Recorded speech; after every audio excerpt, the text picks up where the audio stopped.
So, the question I want to answer today is how you can remember confusing letters.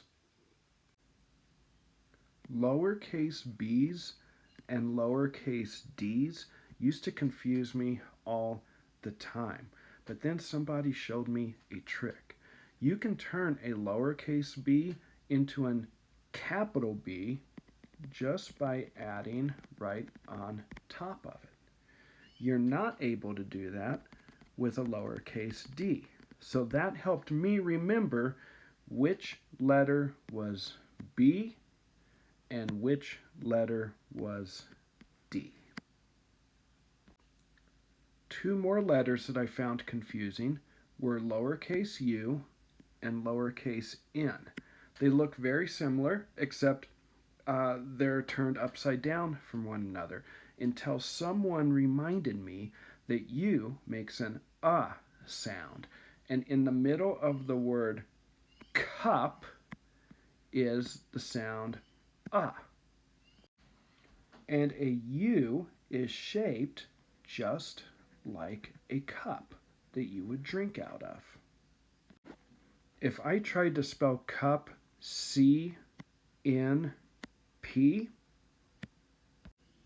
an N would not hold water. It would fall out. So that is how I learned to remember the difference between U, and N, na. There's a U in cup. I even got confused by lowercase l's and lowercase i's. They make completely different sounds, but to me they looked the same until someone reminded me that when I think of an I that is in my head, it's spelled E-Y-E, but it makes exactly the same sound as the letter I. And that letter I actually has a little I right above it. And when I started thinking about the letter I as having an I, the little dot, I stopped confusing it with a lowercase l. The last letters that used to confuse me were W and M. Just like U and N, because they look similar, just they're upside down from one another.